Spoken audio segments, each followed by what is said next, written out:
The keyboard beneath my fingers felt sticky from the cheap coffee I'd spilled an hour ago, each keystroke producing a faint tacky sound that grated against my already frayed nerves. I'd been at my desk since 6 this morning, and the clock now mocked me with its cruel announcement of 3 in the afternoon. My shoulders burned with that deep ache that came from hunching over spreadsheets and contracts.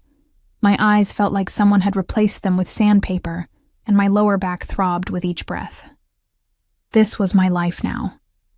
Secretary to Blake Caruso, one of the most powerful men in the city, though his official business card said nothing about the empire of fear and loyalty he'd built beneath the surface of legitimate real estate holdings and import businesses. I'd known what I was getting into when I took this job 8 months ago. Desperate times, desperate measures, and all that.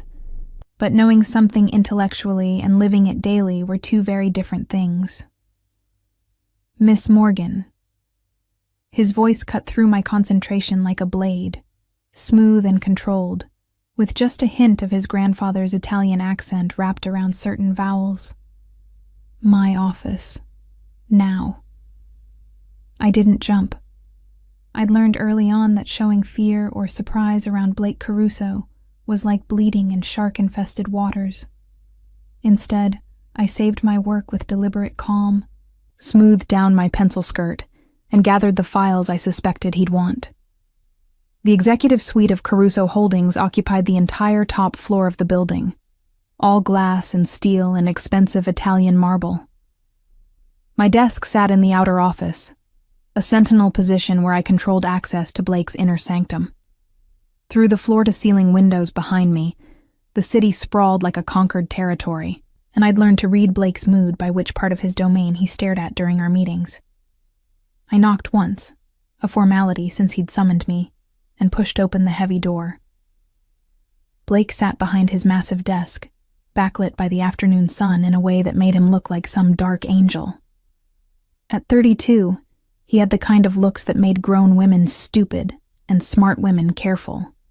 Sharp jawline that could cut glass, dark hair styled with just enough product to look effortless, and eyes the color of storm clouds that missed absolutely nothing. He wore his power the way other men wore cologne, an invisible but undeniable presence that changed the very air in a room. The Castellano contracts, he said without preamble, not bothering with pleasantries. We'd moved past those months ago. Where are we? I set the files on his desk, keeping my movements efficient. Marco Castellano signed this morning. His attorney tried to renegotiate the waterfront terms, but I reminded him of our previous agreement's termination clause. He backed down. Blake's lips curved slightly, not quite a smile, but close enough to count as approval from him. Good. And the other matter? The other matter. He meant the surveillance reports on the rival family that had been sniffing around his territory. I'd organized them by date and location, color-coded the key individuals, and created a summary that even someone without Blake's strategic mind could follow. On your desk since this morning, I replied, gesturing to a red folder I'd placed in his priority stack. 3 confirmed sightings near the docks, 2 possible approaches to your restaurant managers, and 1 very interesting meeting between Vincent Romano and a city councilman who should know better. Should I be impressed that my secretary has better intelligence than my actual security team? There was something dangerous in his tone, a warning wrapped in velvet. Your security team gathers the intelligence, Mr. Caruso. I just organize it in a way that doesn't waste your time. I kept my voice level, professional, the perfect, efficient secretary who knew her place. His eyes narrowed fractionally, and I knew he was trying to decide if I was being subtly insolent or genuinely useful. This was our dance, had been for months. He pushed. I pushed back just enough to be interesting, but not enough to be insubordinate. And somewhere in that tension, we'd developed a working relationship that was more effective than it had any right to be. Anything else I should know? He asked, leaning back in his chair with a casualness that fooled absolutely no one. Blake Caruso was never truly relaxed. Even in repose, there was a coiled energy about him, like a predator deciding whether to pounce or wait. Bryce finished the security assessment for the new property, I said, consulting my mental checklist. He'll have the full report by end of day, but he stopped by earlier to say everything looks clean. No structural concerns, no obvious surveillance points, good sightlines for... Bryce stopped by? Blake's voice had gone very quiet, and I felt the temperature in the room drop several degrees. Yes, around noon. And what did you think of Bryce's visit, Miss Morgan? The way he said my name, with just a hint of emphasis, made warning bells go off in my head. But I'd already started down this path, and Blake hated when people backtracked or hedged. I think he's very thorough in his work, I said carefully. Professional, competent. He's so handsome too, isn't he? The words came out before I could stop them, my brain apparently deciding that honesty was the best policy at the exact wrong moment. I mean, objectively speaking, very symmetrical features. The silence that followed was absolute. I watched Blake's expression transform, something dark and possessive sliding behind his eyes like a shark's nictitating membrane. Symmetrical features, he repeated, his voice deadly soft. How observant of you. I swallowed hard, suddenly aware that I'd made a terrible mistake. You simply meant that you find my head of security attractive enough to comment on. Blake rose from his chair, with that fluid grace that always reminded me how dangerous he really was. Tell me, Miss Morgan, do you often evaluate my employees' physical attributes? Should I be concerned about your professionalism? Heat flooded my face, equal parts embarrassment and anger. That's not what Or perhaps, he continued, moving around the desk toward me with measured steps. You're simply being honest, which I normally appreciate. But in this case, your honesty is problematic.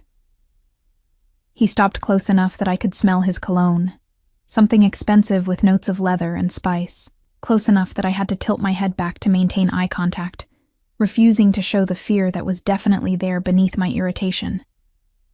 Problematic how? I asked, proud that my voice didn't shake. I'm not allowed to acknowledge when someone is conventionally attractive?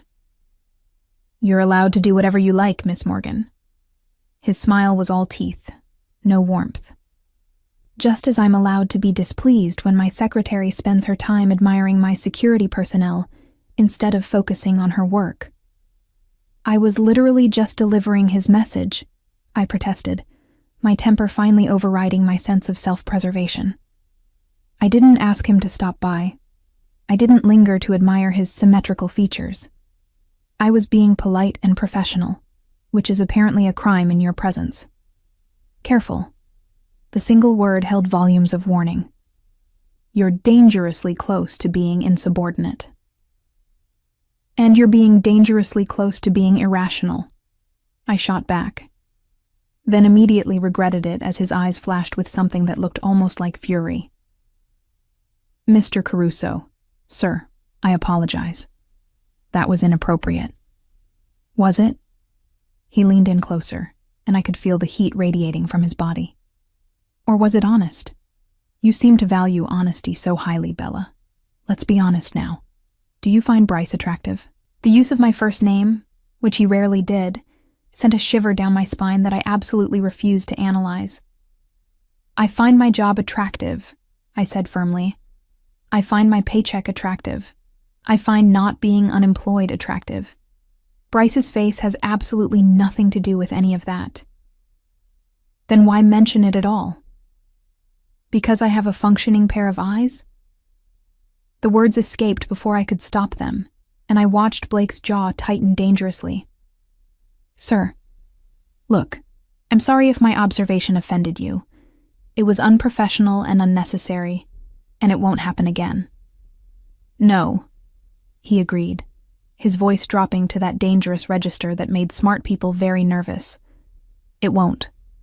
Because from now on, Miss Morgan, you'll be staying much closer to me, where I can keep an eye on exactly what and who you're observing. My stomach dropped. What does that mean? It means you're being promoted. His smile was sharp enough to cut. Congratulations. You're now my personal assistant. Not just my secretary, but my shadow. Everywhere I go, you go. Every meeting I have, you attend. Every decision I make, you document. Consider it a reward for your excellent organizational skills. That's not a promotion, that's a... I caught myself before saying, prison sentence. A what, Miss Morgan? He raised an eyebrow, daring me to finish. A significant increase in responsibility, I managed, for which I assume there will be a corresponding increase in compensation. Something flickered in his eyes, amusement maybe, or respect for my audacity in negotiating when I clearly had no leverage. Double your current salary, plus expenses, plus accommodations when we travel. Travel? My voice came out higher than I intended. I have business in Chicago next week, then Miami, then overseas in a month. You'll accompany me to all of it. He moved back to his desk, effectively dismissing my protests before I could voice them. Consider it an education in how my empire actually functions. All of it. The emphasis on all of it made my blood run cold. He wasn't just talking about the legitimate businesses. He was pulling back the curtain on everything, forcing me deeper into his world than I'd ever intended to go. And if I refuse? I asked quietly, though we both knew the answer. Blake looked up from the papers he was reviewing, his expression almost gentle. Almost. Then I'll accept your resignation with regret and provide you with an excellent reference for your next position. But Bella, there was my first name again, loaded with meaning. You should know that I'm a possessive man. What's mine stays mine, and whether you've realized it yet or not, you became mine the moment you walked through that door 8 months ago and impressed me enough to hire you. I'm not yours, I whispered, but even I could hear the lack of conviction in my voice. Aren't you? He smiled then, and it was the most dangerous expression I'd ever seen on his face. We'll see. You start your new position tomorrow, 6 a.m. We have an early meeting with the Castellanos. Dress professionally, but impressively. You're representing me now, which means you represent power. Don't disappoint me. I turned to leave, my mind reeling from everything that had just happened, when his voice stopped me at the door. And Bella? One more thing. I looked back, waiting. Stay away from Bryce. That's not a request. The possessiveness in his tone made something flutter in my stomach that I absolutely refused to examine. I nodded once and escaped to my desk, my hands shaking as I sank into my chair. What had I done? One thoughtless comment about a handsome face, and I'd somehow triggered something in Blake Caruso that felt far more dangerous than his usual cold professionalism. The way he'd looked at me, with that dark intensity, hadn't been the look of a boss annoyed with his secretary. It had been the look of a man who'd just realized something he wanted. And Blake Caruso always got what he wanted. My phone buzzed with a text from an unknown number. Welcome to your new position. Don't be late tomorrow. BC. I stared at the message, then at the closed door of his office, and wondered if I'd just made the biggest mistake of my life, or if this was somehow exactly where I was meant to be. Either way, there was no going back now. 6 a.m. came far too early, especially since I'd spent most of the night tossing and turning, alternating between rehearsing professional responses to Blake's inevitable provocations and trying not to think about the way his voice had dropped when he'd called me his. I dressed carefully, choosing a charcoal gray suit with a fitted blazer that said, competent professional, while the pencil skirt whispered, but still feminine. My dark hair was pulled back in a sleek ponytail, minimal makeup, simple jewelry. The goal was to blend into the background of power, not compete with it. The Caruso Holdings building was nearly empty at this hour, just security and the cleaning crew finishing their night shift. My heels echoed off the marble floors as I rode the elevator up, my stomach tight with an anxiety I refused to name. Blake was already in his office, which somehow didn't surprise me. He looked like he'd been there for hours, his desk covered in documents and his shirt sleeves rolled up to reveal forearms that I absolutely was not noticing. He glanced up when I entered, his gray eyes sweeping over me in an assessment that felt almost physical. "Good. You're on time." He stood, buttoning his cuffs and reaching for his jacket. "We're meeting the Castellanos at their social club. Marco likes to conduct business on his territory. It's a power play, but I'm allowing it because I want something from him." "What do you want?" I asked, following him to the private elevator. "Access to his shipping routes." Blake adjusted his tie without looking at a mirror, the gesture so practiced it was almost unconscious. "He controls 70% of the maritime traffic through the port. If I want to expand my import operations legitimately, I need his cooperation." "And illegitimately?" The question slipped out before I could stop it. Blake's lips curved slightly. "Quick as always. Yes, there are other considerations, but those don't concern you. Your job is to take notes, look impressive, and keep your mouth shut unless I specifically ask you something." "How refreshing," I muttered. I thought my new position came with actual responsibilities. "It does." He held the elevator door open for me with exaggerated courtesy. "Your responsibility is to do exactly what I say, when I say it, without question or commentary. Think you can manage that?" I stepped into the elevator, biting back the sharp retort that wanted to escape. Blake followed, and suddenly the spacious elevator felt impossibly small. He stood closer than necessary, and I caught that scent again. Leather and spice, and something darker that was pure him. "I can manage anything you throw at me, Mr. Caruso." I kept my eyes forward, watching the floor numbers descend. "We'll see." His voice was soft, almost intimate. "Though I have to admit, I'm curious how long you'll last before that sharp tongue gets you into trouble." "I've lasted 8 months so far." "That was different. You were just my secretary. Now you're mine in a much more comprehensive way." He leaned in slightly, his breath warm against my ear. "And I take care of what's mine, Bella. But I also expect absolute loyalty, absolute obedience. Can you give me that?" My heart hammered against my ribs. "That depends on what you're asking me to do." "Everything." The elevator doors opened onto the parking garage, and he stepped out without waiting for my response, leaving me to follow in his wake like a satellite caught in a planet's gravity. The car waiting for us wasn't Blake's usual sleek Mercedes. This was something else entirely. An armored SUV, with windows tinted so dark they looked like solid panels of obsidian.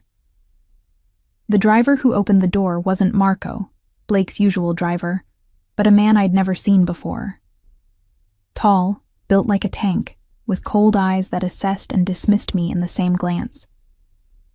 "This is Vincent," Blake said as I slid into the back seat. "He'll be our driver and additional security for the foreseeable future." "What happened to Marco?" I asked, then immediately regretted the question when I saw Blake's expression darken. "Marco is handling other matters." His tone made it clear the subject was closed. The drive to the Castellano Social Club took us through parts of the city I'd only ever seen from a distance. Old neighborhoods where the buildings leaned together like conspirators, and the street signs were in Italian as often as English. This was the part of the city where Blake's world operated most openly, where everyone knew who really ran things, and the police learned long ago to look the other way.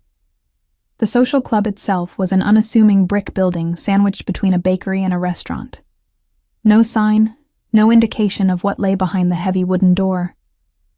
But the men standing outside in their expensive suits and watchful eyes told the real story.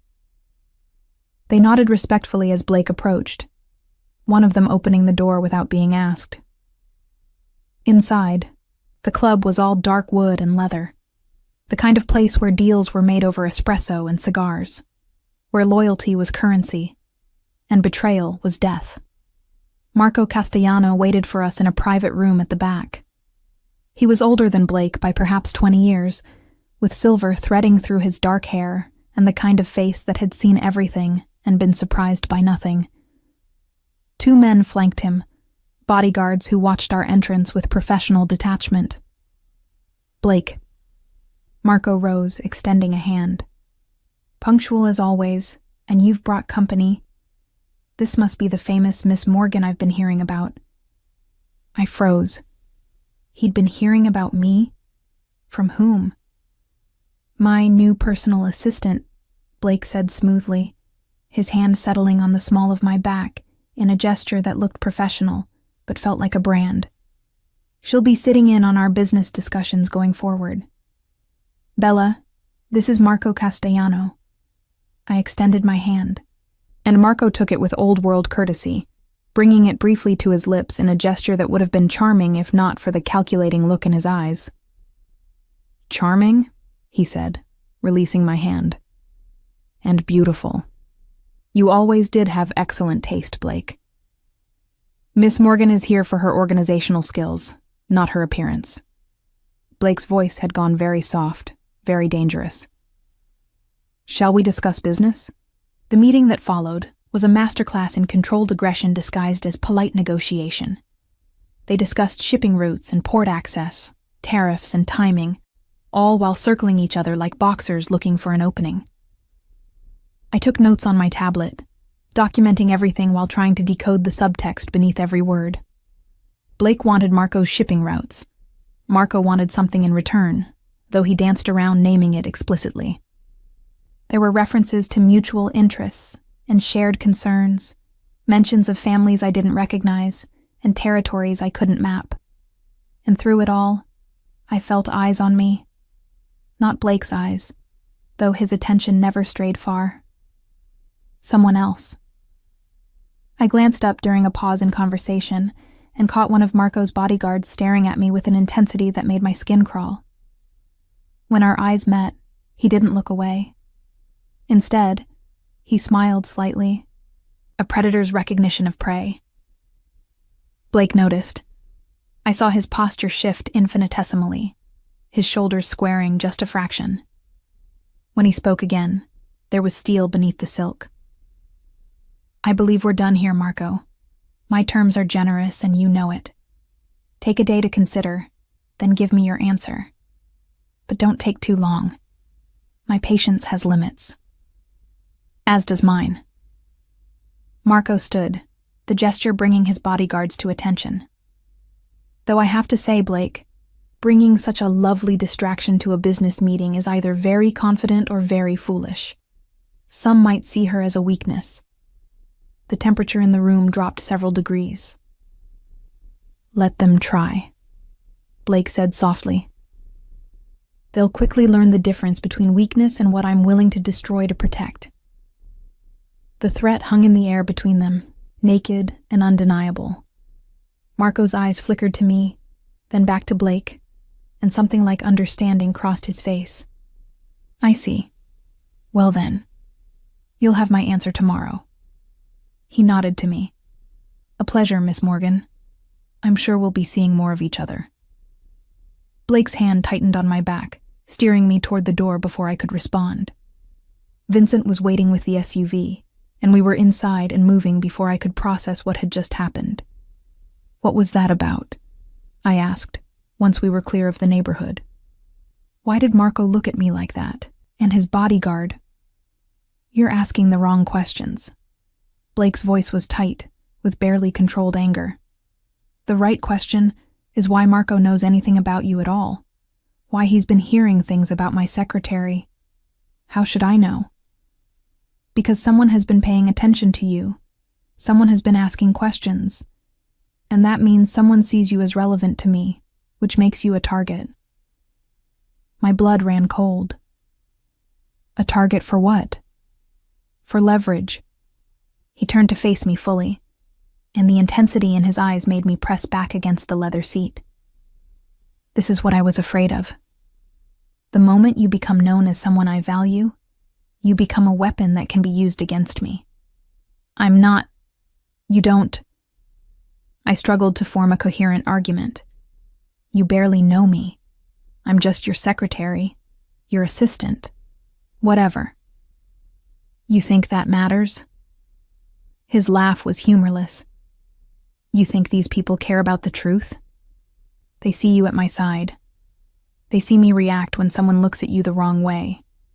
They see me threaten violence when Marco suggests you might be a weakness. That's all the truth they need. So what do? We? He studied me for a long moment. We make sure you're protected. Vincent will be your driver from now on. When I'm in meetings, you'll have additional security. And he pulled out his phone, typing something quickly. You're moving. Moving? Moving where? One of my properties. A secured building with 24-hour security. You'll have your own apartment, fully furnished, no rent. Consider it a benefit of your new position. You can't just move me. I can. And I am. His tone brooked no argument. Your current apartment building has no security, Bella. The locks are a joke. A child could break in. You're vulnerable there, which means you're a liability to me. I'm not your responsibility, I protested weakly. Yes, you are. He leaned closer, his voice dropping. The moment you became mine, and don't argue, we both know you are, you became my responsibility. Your safety, your security, your life. All of it. Mine to protect. This is insane. This is reality, my reality, and now yours too. He sat back, his expression softening slightly. I know it's overwhelming, but I meant what I said yesterday. I protect what's mine, and I don't half-ass anything, Bella. If you're going to be in my life, you're going to be safe. Non-negotiable. I wanted to argue.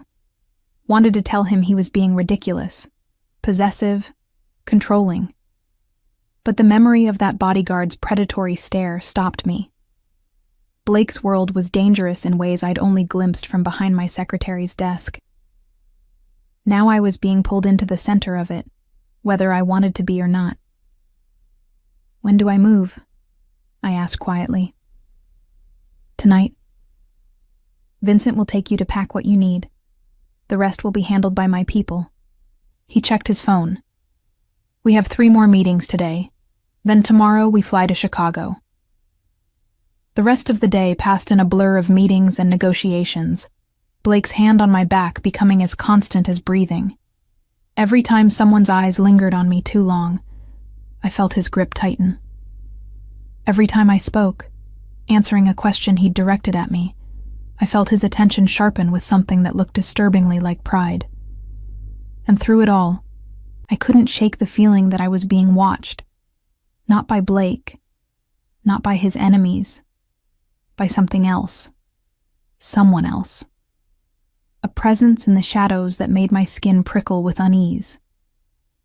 By the time we returned to the office that evening, exhaustion had settled into my bones. But Blake wasn't done. One more thing before you go, he said, pulling a small box from his desk drawer. Wear this tomorrow. I opened it to find a delicate gold necklace with a small pendant, a stylized C that I recognized as his family crest. So, everyone knows, he said softly, taking it from the box and moving behind me. That you're under my protection, that you're mine. His fingers brushed the nape of my neck as he fastened the clasp, the touch sending electricity down my spine. When I turned to face him, he was close enough that I could count his eyelashes, close enough to see the storm brewing in his gray eyes. I'm not yours, I whispered, but the words had no force behind them. Keep telling yourself that, Bella. His thumb traced my jawline. Eventually, you'll stop lying to both of us. He stepped back before I could respond, leaving me standing there with his claim around my neck and his words burning in my ears. As Vincent drove me to pack my belongings, I touched the necklace and wondered when exactly I'd stopped being Bella Morgan, independent woman, and started becoming Bella, Blake Caruso's possession. And worse, why some part of me didn't mind as much as I should. The apartment Blake had arranged for me was nothing like my cramped studio with its perpetually dripping faucet and temperamental heating. This was a penthouse unit in one of the most exclusive buildings downtown, all floor-to-ceiling windows and modern furniture that probably cost more than I made in a year. My entire life fit into 3 suitcases, which Vincent carried up without comment, while 2 of Blake's security team swept the apartment for threats I couldn't even imagine. "Mr. Caruso wants you to know the panic button is here," one of them said, pointing to a discreet button near the bed. "And here," another by the front door. "And here," a third in the bathroom. "Press any of them, and we're here in under 30 seconds. "How reassuring," I muttered, but the sarcasm felt hollow. The truth was, I was terrified. That bodyguard's stare at Marco's club had shaken something loose in me, made me realize just how exposed I'd been all these months, how vulnerable. After they left, I stood at the window looking out at the city lights and touched the necklace Blake had given me. The gold was warm against my skin, or maybe that was just my imagination. Either way, I couldn't seem to take it off. My phone buzzed. Blake, of course. "Everything satisfactory?" "It's a gilded cage," I texted back before I could stop myself. His response was immediate. "Better than a cage made of bones. Sleep well, Bella. 6 a.m. again tomorrow." I should have been angry at his presumption, at the way he'd rearranged my entire life in a matter of hours. Instead, I felt something else. Something dangerously close to gratitude, or safety, or something I absolutely refused to examine too closely. Sleep didn't come easily. Every sound in the unfamiliar apartment made me jump. And when I finally drifted off, my dreams were filled with storm-gray eyes and dangerous promises. The flight to Chicago the next morning was on Blake's private jet, because of course it was. The interior was all cream leather and polished wood, with a conference area where Blake worked while I sat across from him, ostensibly reviewing documents, but mostly trying not to stare at the way his shirt pulled across his shoulders when he reached for his coffee. "You're thinking too loud," he said, without looking up from his laptop. "Excuse me? Whatever question you're trying not to ask, just ask it." He closed the laptop and gave me his full attention, which was always slightly overwhelming. "We have 3 hours. Might as well be honest with each other." I set down my tablet. "Why me? That's not a complete question.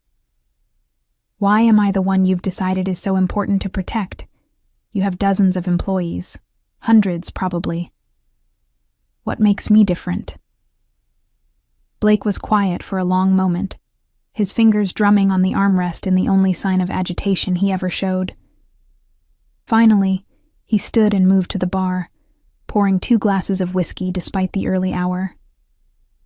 "Do you remember the first day you came for your interview?" he asked, handing me a glass. I took it, the question catching me off guard. "Of course, 8 months ago. You were 15 minutes late, and your previous assistant had quit without notice. The office was chaos. She'd stolen $50,000 and disappeared." He settled into the seat beside me rather than across from me, close enough that our knees almost touched. "Did you know that?" "I suspected something like that. You were looking at her expense reports when I walked in, and your expression was—" I paused, searching for the right word. "Murderous?" "Focused. Dangerously focused." I sipped the whiskey, feeling it burn down my throat. "You barely looked at me during the interview. Just asked 3 questions and hired me on the spot. I asked what you would do if you discovered an employee was embezzling. You said you'd document everything, secure the evidence, and present it to me privately before taking any action. Then you asked if I wanted you to start with my previous assistant's accounts." The memory came back sharply. I'd been so desperate for the job, so determined not to fail, that I'd basically offered to do forensic accounting without being asked. "You'd already figured it out," Blake continued. In the 30 minutes you'd been waiting in my reception area, you'd noticed the discrepancies in the expense reports lying on your desk. You're observant, intelligent, and you don't panic under pressure. Those are rare qualities.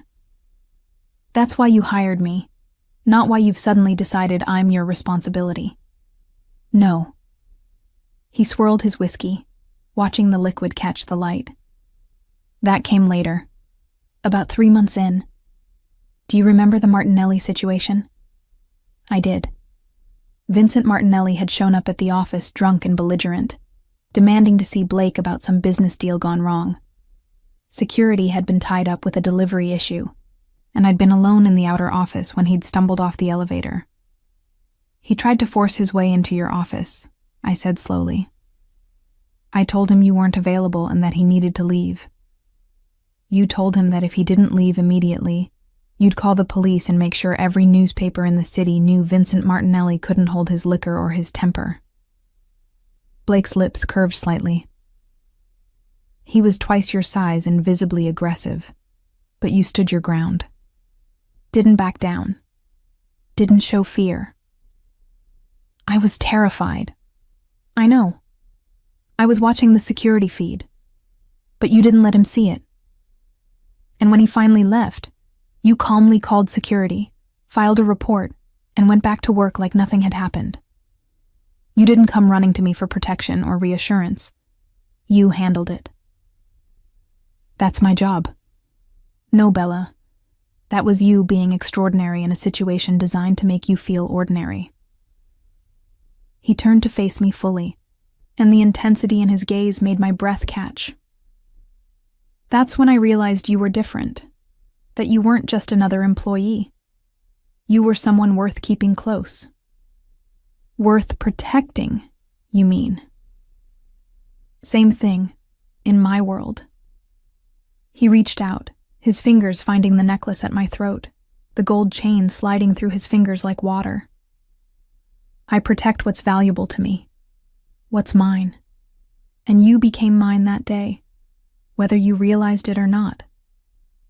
The touch was intimate, possessive, and I should have pulled away.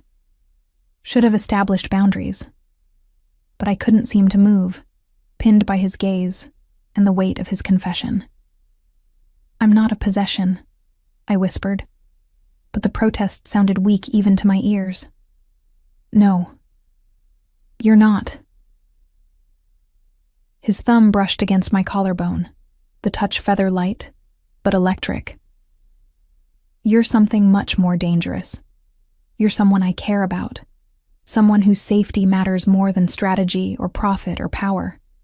And in my world, Bella, that makes you the most valuable thing I own, even if you refuse to acknowledge the ownership. Blake, I know it's not what you want to hear. I know you value your independence, your autonomy. I'm not trying to take that from you. But I can't pretend you're just my assistant anymore. Not when every instinct I have screams at me to keep you close, to make sure nothing touches you, to destroy anyone who even looks at you wrong. The raw honesty in his voice stole my breath. This was Blake without his armor, without his careful control. This was the man beneath the mob boss, and he was letting me see him. You barely know me, I managed. What you're describing, that's not rational. That's not... Love? He smiled, but there was something sad in it. No, it's not love. Not yet. But it's the foundation of it.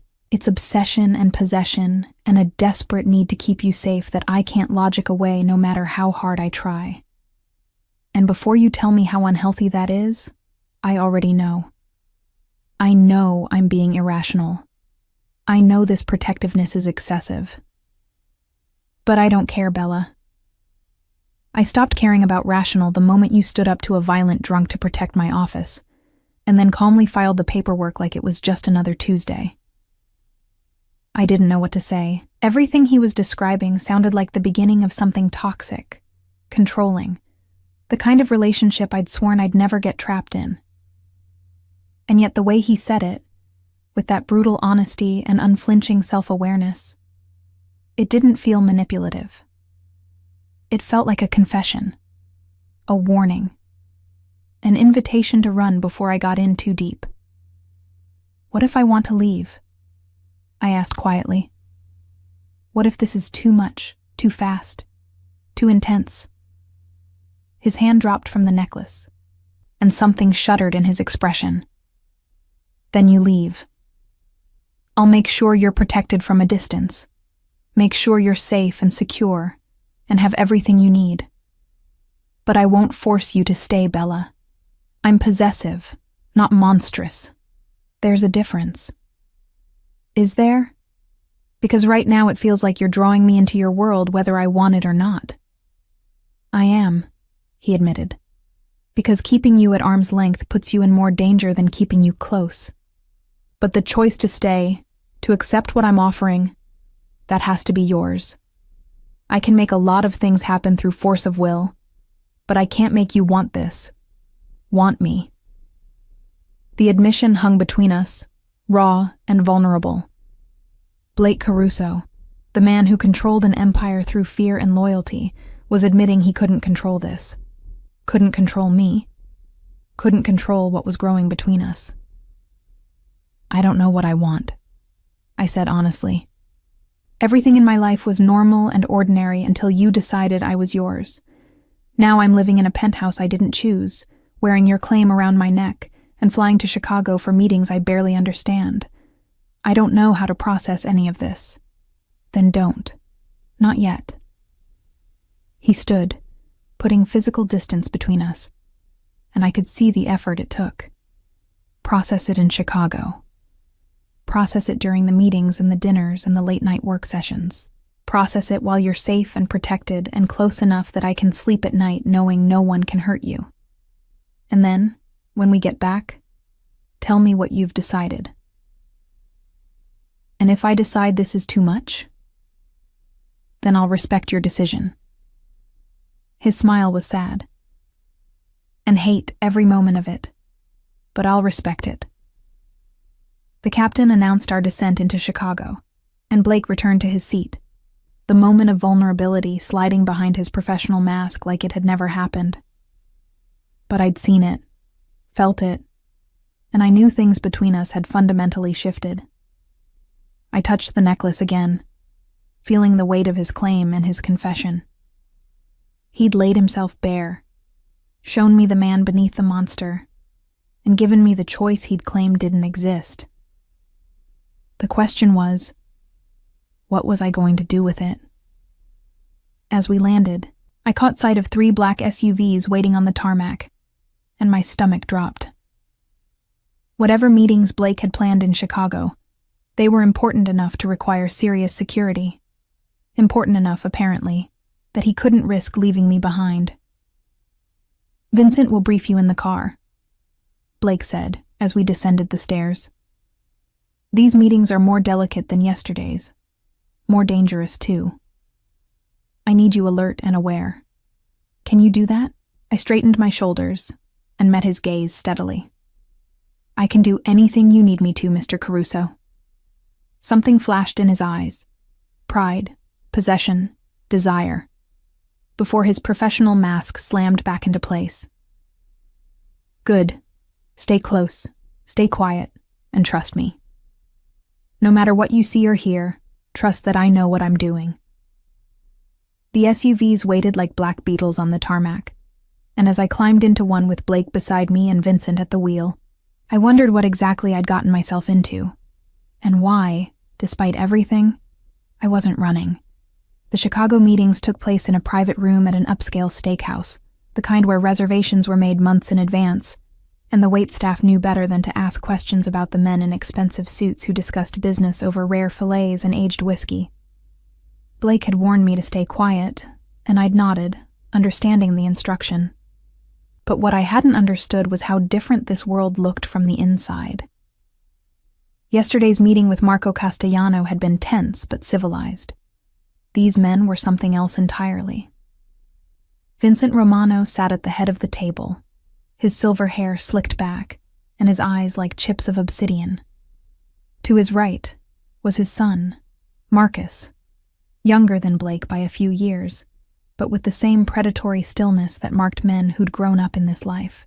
And flanking them were 4 other men whose names I didn't catch, but whose presence screamed enforcer, soldier, men who did the violent work that kept empires running. I sat slightly behind Blake, my tablet in hand, documenting everything like the good assistant I was supposed to be. But I was acutely aware of the attention on me, of eyes that lingered too long and appraised too openly. "Blake," Vincent said, raising his glass in a mock toast. "You've done well for yourself. New territories, new operations, and now," his gaze slid to me, "new acquisitions. She's lovely. Does she speak?" "When I require it." Blake's voice was cold, dismissive, but his hand found my knee under the table, a warning squeeze that said, "Stay calm, stay quiet. Miss Morgan is here to document our agreement. Nothing more." Such a waste. Marcus leaned forward, his smile all teeth. A woman like that should be enjoyed, not hidden behind a tablet taking notes. The hand on my knee tightened dangerously, and I felt Blake's body go rigid beside me. But when he spoke, his voice remained controlled. "My business is my business, Marcus. Let's focus on why we're here." Of course. Vincent waved a dismissive hand. "The waterfront properties. You want access to my distribution network, and I want assurances that your expansion won't interfere with my established operations. A fair exchange, yes?" What followed was an hour of negotiation so tense I could barely breathe. Numbers were discussed, territories mapped out, agreements made that I knew would never appear in any legal document. This was the shadow empire Blake ran, the machinery beneath the legitimate facade, and I was being given a front row seat. Halfway through, my phone buzzed with a text. I glanced down, expecting it to be from Blake's office, but the message made my blood run cold. "You look beautiful when you're scared. The necklace is a nice touch. Unknown number. Sent from inside this room." My eyes snapped up, scanning the faces around the table. Vincent and Marcus were deep in conversation with Blake. The 4 soldiers sat impassive, their expressions revealing nothing. But one of them, the one closest to the door, met my gaze for just a second before looking away. I felt Blake's attention shift to me, that 6th sense of his picking up on my distress. I showed him the phone under the table and watched his expression go from controlled to lethal in the space of a heartbeat. "Gentlemen." He stood, and every man in the room tensed. "We're done for today. Vincent, you have my proposal. Consider it overnight, and we'll reconvene tomorrow to finalize." "But we haven't finished," Marcus started. "I said we're done." Blake's voice dropped to that dangerous register that made smart men very careful. "Something has come up that requires my immediate attention. Vincent, walk me out." It wasn't a request. Vincent's eyes narrowed, but he stood, gesturing for his men to remain seated. Blake's hand found the small of my back, urging me ahead of him as we moved toward the door. I could feel eyes on us, could sense the shift in atmosphere from business negotiation to something more primal and dangerous. In the hallway outside the private room, Vincent stopped. "What's this really about? Blake?" We were close to an agreement. "Someone in your organization just threatened what's mine." Blake's voice was deadly soft. "One of your men sent my assistant a text message that crossed several very serious lines. I want to know which one, and I want to know why." Vincent's expression hardened. "My men know better than to disrespect a guest." "Apparently not." Blake showed him the phone, and I watched Vincent's face darken as he read the message. "I'll handle this. You'll do more than handle it." Blake stepped closer, and even I could feel the violence radiating off him like heat. "You'll find out which one, and you'll make an example. Because if someone in your crew thinks my assistant is fair game for intimidation, they need to learn exactly what that costs. She's just your secretary, Blake. Don't start a war over...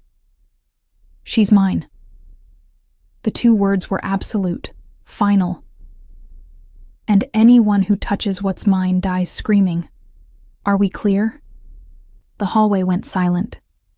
Vincent studied Blake's face, then looked at me with new understanding. I see.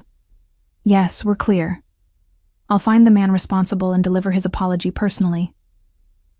I don't want his apology. I want his fear. Blake's hand tightened on my back. We're leaving. You have until tomorrow morning to clean your house. If I find out who sent that message before you do, I'll handle it my way. And my way tends to be permanent. Vincent nodded once, sharply, and Blake steered me toward the exit where Vincent waited with the SUV. I was shaking, I realized, tremors running through my body that I couldn't control. In the car, Blake ordered, and I obeyed, sliding into the back seat while he followed, slamming the door behind us. Vincent, the hotel. Now. Yes, sir. We pulled away from the restaurant, and Blake immediately pulled me against him, his arms coming around me in a grip that was equal parts protective and possessive. Are you hurt? No, just scared. Good. Fear is appropriate right now. His hand stroked through my hair, the gesture at odds with the fury I could feel vibrating through him. Did you recognize who sent it? One of the soldiers, the one by the door. He looked at me right after I read it. Tony Marchetti, Vincent's newest recruit. Blake's laugh was humorless. He just signed his own death warrant. Blake, you can't. I can, and I will. He pulled back to look at me, and his eyes were storm-dark with rage. You don't understand, Bella. In my world, this isn't about being possessive or jealous. This is about respect, about power. If I let this slide, if I don't respond with overwhelming force, every two-bit soldier in every crew will think you're fair game. They'll think they can use you against me. And I will burn this entire city to ash before I let that happen. The raw intensity in his voice should have terrified me, should have sent me running for the nearest exit. But instead, I felt something else. Something warm and dangerous that settled in my chest and refused to be dislodged. You're insane, I whispered. Probably. His thumb traced my lower lip, the touch sending electricity through me. But I'm your brand of insane now.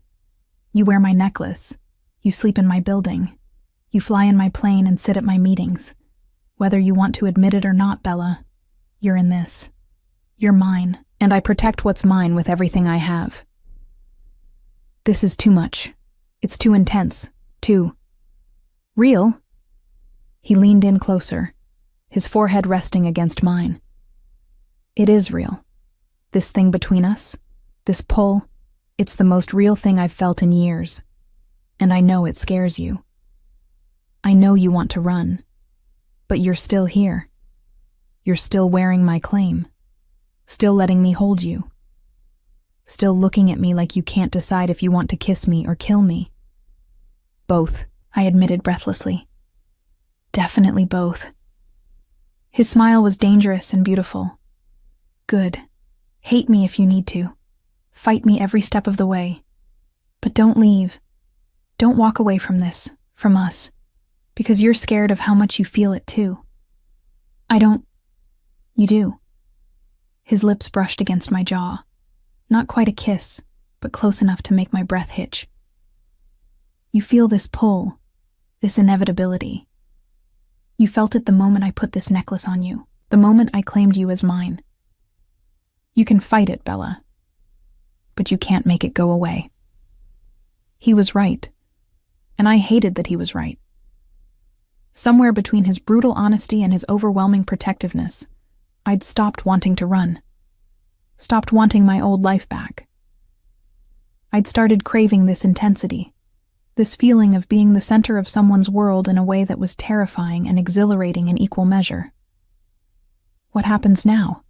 I asked quietly. Now we go to the hotel. You rest. I make some calls and ensure that Tony Marchetti regrets every decision that led him to this moment. He pressed a kiss to my forehead, gentle despite the violence in his words. And tomorrow, after Vincent has cleaned up his mess, we finish our business and go home. Back to New York, where I can keep you safer than I can here. Your world is exhausting. I know. His arms tightened around me. But it's the only world I have. And you're in it now, whether we planned it that way or not. The hotel was another show of Blake's power and wealth. The penthouse suite had 2 bedrooms, a living area larger than my old apartment, and floor-to-ceiling windows that overlooked the Chicago skyline. Vincent and 2 other security personnel swept the space while Blake made call after call, his voice low and deadly as he issued orders I couldn't quite hear. I stood at the window, watching the city lights blur through my reflection, and wondered when exactly my life had veered so far off course. 6 days ago, I'd been a secretary with a crush on a handsome bodyguard. Now I was the claimed possession of a mob boss, wearing his necklace like a collar, protected by armed men, and caught in the crosshairs of whatever power struggle he was fighting. Bella. Blake's voice came from behind me, and I turned to find him watching me with an expression I couldn't quite read. Come here. I went, because refusing felt pointless. He pulled me down onto the sofa beside him, one arm draped across my shoulders in a gesture that was becoming familiar. Vincent found him, he said quietly. Tony Marchetti is being dealt with as we speak. What does that mean? It means he'll never threaten you again. It means everyone in Vincent Romano's organization now knows exactly what happens when someone disrespects what's mine. His hand found the necklace at my throat, fingers playing with the gold chain. It means you're safe, Bella. As safe as I can make you in this world. At what cost? Whatever it takes. He turned my face toward his, and the intensity in his gaze stole my breath. There is no cost too high for your safety, no line I won't cross, no boundary I won't break. You need to understand that about me, about us. I will be the monster everyone thinks I am if it means keeping you safe. That's not healthy, Blake. No, it's not. His thumb traced my jawline. But it's honest. And I'd rather be honestly obsessed with protecting you than pretend I can be rational about your safety. I should have pulled away, should have established boundaries and demanded space, and reminded him that I was my own person, not his possession. But I didn't. Instead, I leaned into his touch, into his warmth, into the dangerous certainty of his protection. I'm tired, I admitted. I know. Go sleep. I'll be out here making sure no one disturbs you. You need sleep too. I'll sleep when I know you're safe. He pressed a kiss to my temple. Go, Bella. Rest. Tomorrow we finish this business and go home. Home. He said it like it was a place we shared, a sanctuary we'd built together. And as I made my way to the bedroom and collapsed onto the bed still wearing his necklace, I realized that maybe it was. Maybe, somehow, I'd found home in the most dangerous place possible, in Blake Caruso's possessive, protective, utterly obsessed heart. I woke to the sound of Blake's voice, low and dangerous, speaking rapid Italian into his phone. The bedroom door was cracked open, and through it, I could see him pacing the living area, his shirt unbuttoned and his hair disheveled in a way I'd never seen. He looked less like the controlled mob boss and more like a man barely containing violence. My phone showed 3:47 a.m. I'd been asleep for maybe 3 hours. I slipped out of bed, still wearing the clothes I'd collapsed in, and padded to the door. Blake's back was to me, but his reflection in the window showed an expression that made my blood run cold. Fury, barely leashed. Don't care what his family says, Blake was saying, his Italian too fast and fluid for me to follow entirely. He threatened her. He made her afraid. That has consequences. Yes, permanent ones. I don't repeat myself, Vincent. He ended the call and stood there for a moment, his shoulders tight with tension. Then, without turning around, "You should be sleeping." Hard to sleep when you're planning someone's murder in the next room. I moved to stand beside him at the window. Is he dead? Does it matter? Yes, it matters that you killed someone because they scared me with a text message. Blake finally looked at me, and the emptiness in his eyes was almost worse than the rage. He didn't just scare you, Bella. He marked you as a target. He showed everyone in that room that he thought you were vulnerable, available, weak. If I let that stand, 10 more just like him would try the same thing. Or worse. So you killed him to make a point. I killed him to keep you alive. His voice was flat, matter of fact. In my world, mercy is interpreted as weakness, and weakness gets people killed. Would you rather I show mercy to a man who threatened you, or show strength that keeps others from trying? I wanted to argue. Wanted to tell him there had to be another way, a less violent solution. But I'd seen enough of his world in the past few days to know he was probably right. These men understood power and fear, not compassion or reason. I don't know how to process this, I admitted quietly. Any of this. You, us, the violence. The fact that you're standing here telling me you killed a man like you're discussing the weather. I'm not asking you to process it. I'm asking you to accept it. He turned to face me fully, and the intensity was back in his eyes, burning away the emptiness. This is who I am, Bella. I run an empire built on fear and loyalty. I make decisions that cost lives. I do terrible things to terrible people, and I sleep just fine afterward because those terrible things keep the people I care about safe. And I'm one of those people now. You're the only person. The confession was raw, unguarded. Everyone else is business, strategy, assets to be managed. But you. He reached out, his fingers finding the necklace at my throat. You're something else entirely. Something I didn't plan for and can't control, and it's driving me insane. Blake, do you have any idea what it's like? He moved closer, backing me against the window, his body caging mine without touching. To suddenly care about someone's safety more than your own? To lie awake at night, cataloging every possible threat, every vulnerability, every way someone could hurt them? To know that the only thing standing between them and a world full of predators is you and your willingness to be the biggest monster in the room? His vulnerability was as disarming as his violence. I reached up, my hand cupping his jaw, feeling the stubble rough against my palm. I didn't ask for this, for you to care this much. I know. But it happened anyway. He leaned into my touch like a man starving for gentleness. And now I can't uncaring, Bella. I can't go back to seeing you as just my assistant. I can't pretend you're not the first thing I think about when I wake up and the last thing before I sleep. I can't pretend that the thought of anyone hurting you doesn't make me want to burn the world down. That's obsession, not love. I know the difference. His hand covered mine against his face. And this started as obsession, I won't lie. But it's becoming something more. Something that terrifies me because I've never felt it before, and I don't know how to control it. You can't control feelings, Blake. That's the point.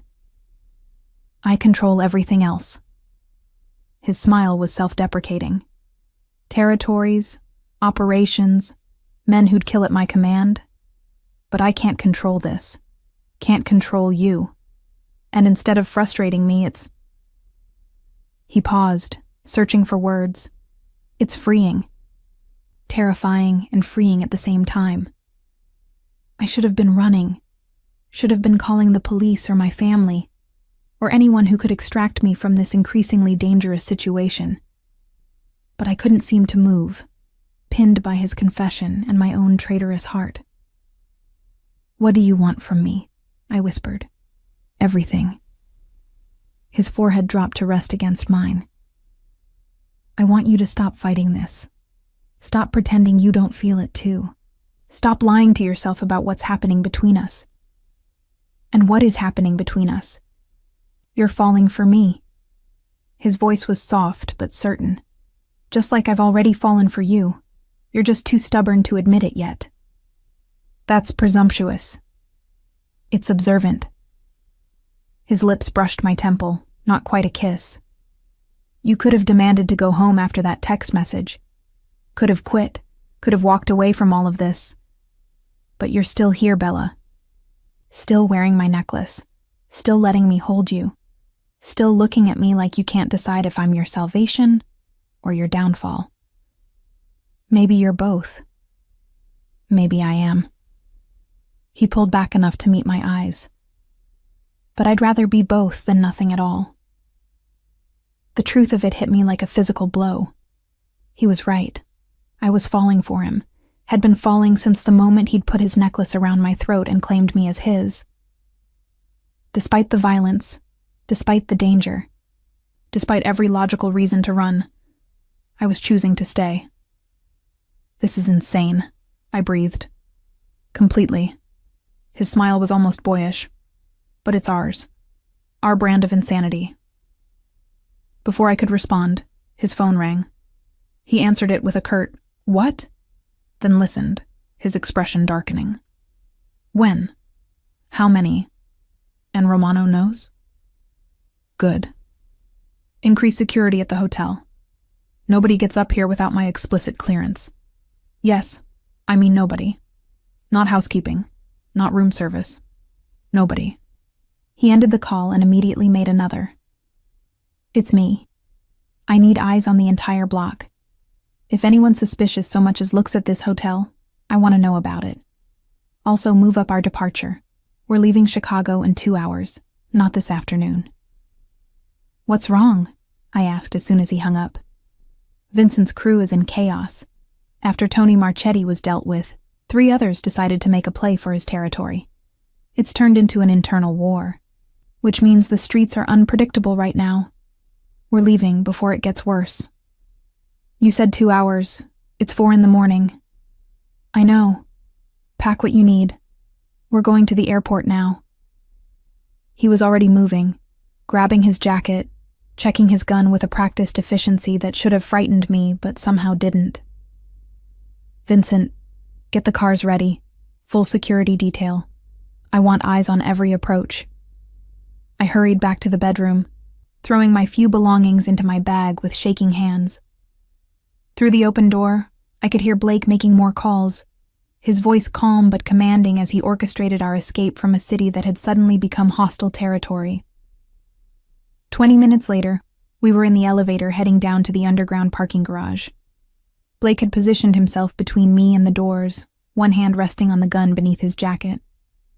Vincent and 2 other security personnel flanked us, their eyes constantly scanning for threats.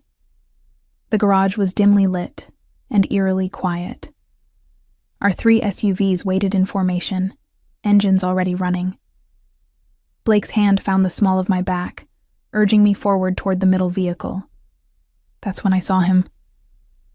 Bryce, Blake's head of security, leaning against the SUV with a casual ease that seemed wrong in the tense atmosphere. He straightened as we approached, his handsome face breaking into a smile. Boss, didn't expect you to be leaving so early. Change of plans. Blake's voice was neutral, but I felt his body tense beside me. What are you doing here, Bryce? You're supposed to be in New York. Got a call that you might need extra security. Thought I'd fly out, make sure everything was handled properly. His eyes slid to me, lingering just a second too long. Miss Morgan, you look well. Chicago agrees with you. Thank you, I managed, though something about his presence felt off. Wrong in a way I couldn't articulate. Blake's hand tightened on my back, almost painful. Bella, get in the car. Now. The command in his voice made me move without thinking. I climbed into the back seat, watching through the tinted window as Blake pulled Bryce aside, their conversation too low for me to hear. But I could read their body language, Blake's aggressive posture, Bryce's defensive stance, the tension crackling between them. Vincent slid into the driver's seat, catching my eye in the rearview mirror. "Everything okay, Miss Morgan?" "I don't know. Is it?" He was quiet for a moment, then. "Mr. Caruso doesn't trust easily. If he's questioning Bryce's presence, there's a reason." Blake returned to the car, his expression unreadable as he slid in beside me. "Let's go, now." The convoy moved out, and I watched Bryce standing alone in the garage, something in his expression making my skin crawl. As we pulled away, I saw him pull out his phone, typing rapidly. "Blake, something about that felt wrong." "I know." His jaw was tight. Bryce wasn't supposed to know we were in Chicago. I specifically kept our travel plans limited to essential personnel only. The fact that he showed up here, at 4 a.m, means someone told him. Someone who shouldn't have. "You think he's... what? Spying on you?" "I think he's being paid by someone to keep tabs on me. On us." He pulled out his own phone, typing quickly. "I'm having him followed. If he makes contact with anyone unexpected, I'll know." The flight back to New York was tense. Blake spent most of it on calls, his Italian flowing too fast for me to follow, but the anger in his voice was universal. I tried to work, tried to focus on the documents he'd asked me to review, but my mind kept returning to Bryce's smile, the way his eyes had lingered on me, the wrongness of his presence. "He's the one, isn't he?" I said suddenly, interrupting one of Blake's calls. "Bryce is working for someone against you." Blake ended the call and looked at me, and I saw confirmation in his eyes. "We don't have proof yet, but yes, I believe so. The question is who he's working for and how much they know." "About your business?" "About you." He pulled me closer, his arm around my shoulders, protective and possessive. "If they know you matter to me, Bella, you become a target. The best way to destroy a man like me is to take what he values most." "Then maybe I should leave. Go somewhere safe until..." "No." The word was absolute. "You stay with me, where I can protect you, where I can see you and know you're safe. Anyone who wants to hurt you will have to go through me first. And I promise you, Bella, that's not a fight they'll win." By the time we landed in New York, Blake had made arrangements for my security to be tripled. When we pulled up to my building, his building, I corrected mentally, there were 2 new guards in the lobby and another stationed on my floor. "This is excessive," I protested, as Blake walked me to my door, his security team sweeping the apartment before allowing us inside. "This is necessary." He pulled me into the apartment, closing the door and backing me against it in one smooth motion. "Someone in my organization is betraying me. Someone who has access to information about my schedule, my movements, my vulnerabilities. Until I find out who and eliminate the threat, you stay locked down. Understand?" "Blake, promise me." His hands framed my face, forcing me to meet his eyes. "Promise me you won't leave this building without security. Promise me you'll be careful, cautious, paranoid even. Promise me, Bella." The desperation in his voice broke something in me. "I promise." "Good." He kissed me then, hard and possessive and desperate, pouring all his fear and fury and need into that single contact. When he pulled back, we were both breathing hard. "I have to go. I have meetings, people to threaten, a traitor to find. But I'll be back tonight. Don't open this door for anyone but me or Vincent. Not even if they say they're security. Especially not if they say they're Bryce." "Okay. I mean it, Bella. Trust no one but me." He left, and I locked the door behind him, engaging all 3 deadbolts with shaking hands. The apartment felt suddenly too large, too quiet, too vulnerable despite the guards stationed outside. I made coffee, tried to work, paced the living room like a caged animal. My phone buzzed with a text from Blake. "Thinking about you. Stay safe. Stay mine." I touched the necklace at my throat, his claim that had become comfort, and typed back, "Always." Because that's what I'd become, I realized. His. Completely, irrevocably his. And instead of terrifying me, it felt like coming home. Even if home was the most dangerous place I could possibly be. 3 days passed in relative calm, which should have been my first warning. Blake worked from home, conducting meetings from his study while I organized his affairs from the dining table, always within eyesight. We fell into a domestic rhythm that felt both surreal and natural. Breakfast together, working in companionable silence. Dinners where we talked about everything except the violence simmering beneath the surface of his world. On the 4th day, Blake had to leave for a meeting he couldn't conduct remotely. 2 hours maximum, he promised, kissing my forehead at the door. Vincent stays with you.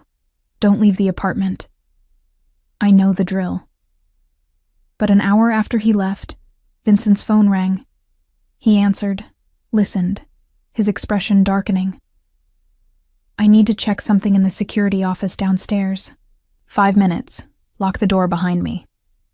Blake said, I know what he said, but there's a situation with the cameras on this floor, and I need to verify it's just a technical glitch. He was already moving toward the door. Lock this. Don't open it for anyone but me or Mr. Caruso. The door closed behind him, and I engaged all the locks. The apartment felt suddenly too quiet, the silence pressing against my ears. I returned to the dining table, trying to focus on the contract I was reviewing, but unease crawled up my spine. My phone buzzed. Blake. Everything okay? Vincent had to check the security cameras. Said there's a glitch. The response was immediate. Get out, now. That's not a glitch, it's a blind spot. Someone's creating access. Vincent wouldn't leave you alone unless... The power went out, plunging the apartment into darkness. My heart stopped. The emergency lighting should have kicked in immediately, but nothing. Complete darkness except for the city lights filtering through the windows. A sound at the door. Not knocking. Something else. Metal on metal. Someone picking the locks. I ran for the bedroom, my phone clutched in my hand, typing frantically to Blake. Someone's breaking in. The bedroom door had a lock, flimsy, but better than nothing. I engaged it, backing toward the window. 17 floors up. No escape that way. The apartment door crashed open. Multiple footsteps, heavy boots on hardwood. Not trying to be quiet anymore. Miss Morgan. The voice was familiar, smooth, apologetic. Please don't make this difficult. Bryce. My hand found the panic button by the bed, slamming it repeatedly. But if the power was out, would it even work? The panic system runs on separate circuits, Bryce said, as if reading my mind. But we've disabled those too.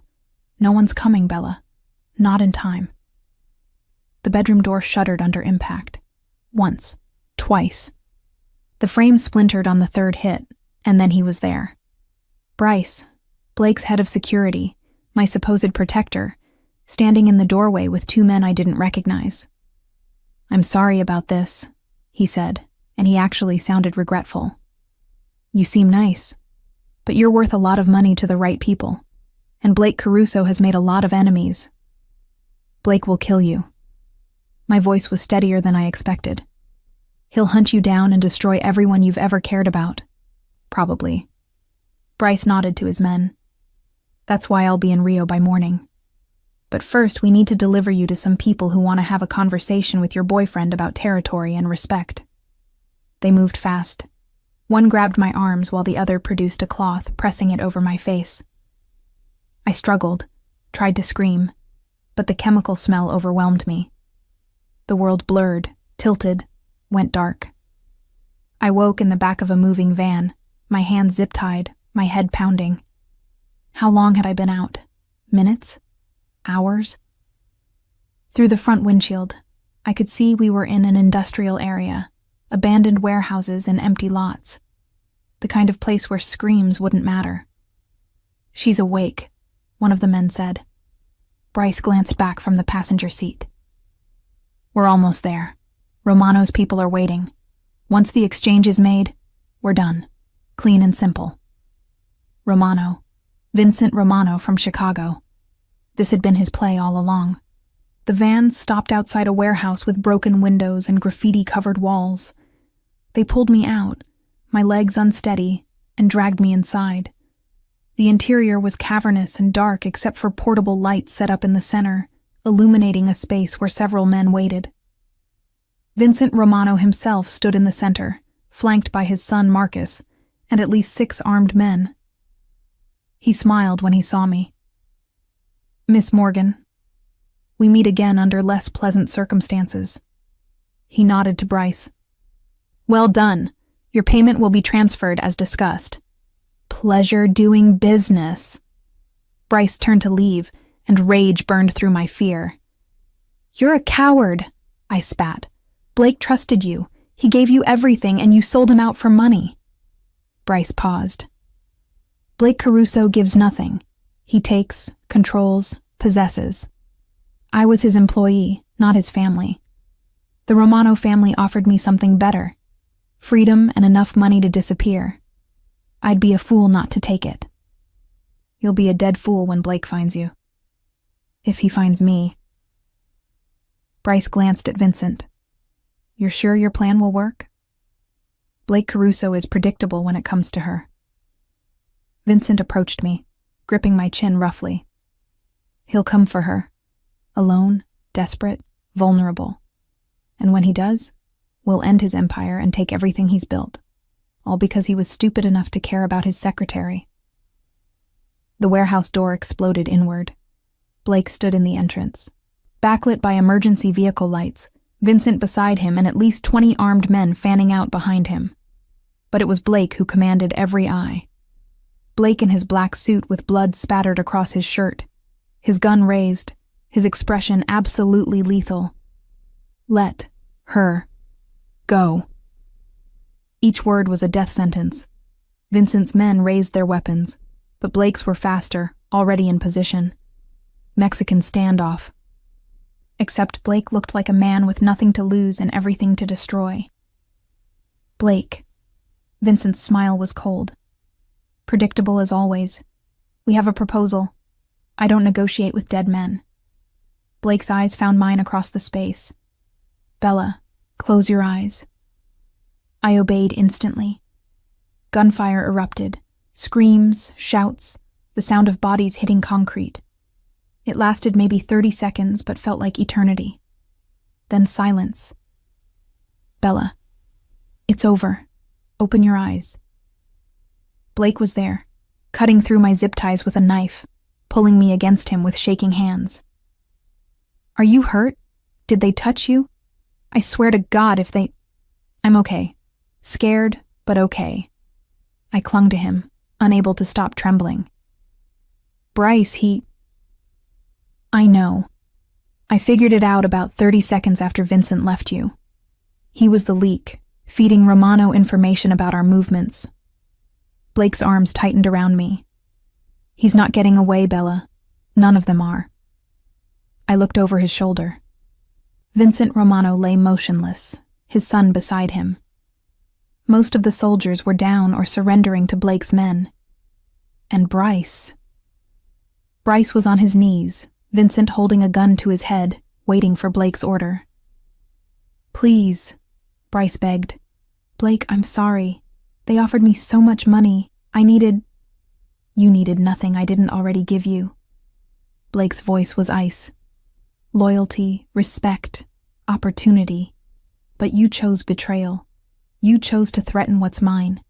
She's just—" "Finish that sentence, and I'll make your death last days instead of seconds." Blake pressed a kiss to my temple. "She's everything. Everything you're not. Everything you'll never understand." He turned to Vincent. "Make it quick. He doesn't deserve to suffer. He just deserves to be forgotten." The gunshot made me flinch, but Blake's arms kept me steady. When I finally looked, Bryce was gone. His betrayal ended. "It's done," Blake said softly. "You're safe. They're all gone. No more threats." "You came for me." My voice broke. "You walked into a trap for me. I'd walk into hell itself for you." He cupped my face, his thumbs wiping away tears I hadn't realized were falling. "Don't you understand yet, Bella? You're not just mine. I'm yours. Completely, irrevocably yours. You own my heart, my loyalty, my soul. I would destroy the world or myself to keep you safe. That's insane. That's love." His smile was soft, genuine, nothing like the cold mask he showed the world. "I love you, Bella Morgan. I've loved you since you stood up to a drunk to protect my office. I loved you when you called Bryce handsome and made me realize I couldn't stand anyone else looking at you. I love you now, terrified and brave and absolutely perfect. I love you too." The words came easier than I expected. "Even though you're possessive and overprotective and absolutely terrifying sometimes, I love you, Blake. I choose you. I choose this, us, all of it." He kissed me then, desperate and claiming and gentle all at once. And in that warehouse surrounded by the wreckage of his enemies, I finally understood what he'd been trying to tell me all along. This was his world. Violent, dangerous, unforgiving. But in the center of it, there was us. There was safety and devotion and a love so fierce it would burn down cities and end empires. I was his, and he was mine. Forever. I adjusted my dress, the emerald green one that Blake said matched my eyes, and surveyed my new office. Not secretary's desk anymore. Not assistant's workspace. But a full executive office on the floor below Blake's, with my name on the door. Bella Morgan Caruso, Chief Operating Officer. We'd married quietly 2 weeks after the warehouse.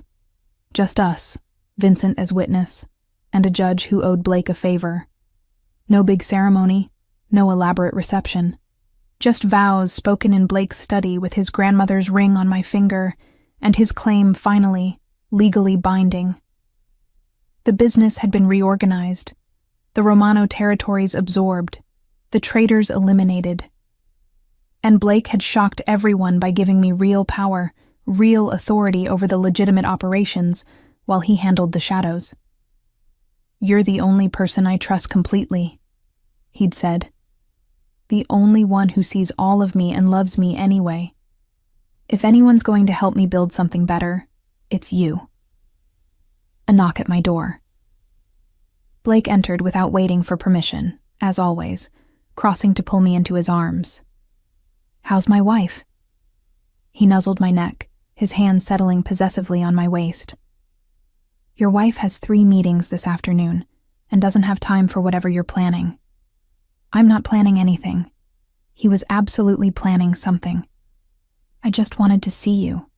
"Is that a crime?" "From you?" "Usually, yes." I turned in his arms, looping my hands behind his neck. "What do you really want?"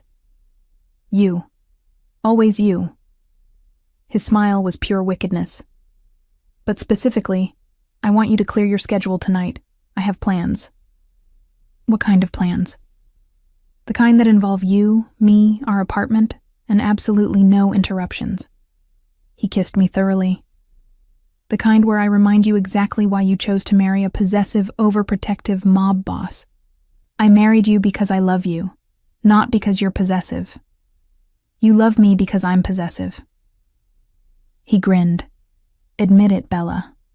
You love that I'm obsessed with you, that I'd destroy anyone who threatens you, that you're the center of my world." "Maybe," I admitted. "Or maybe I just love that underneath all the danger and darkness. You're mine. Completely mine. Always."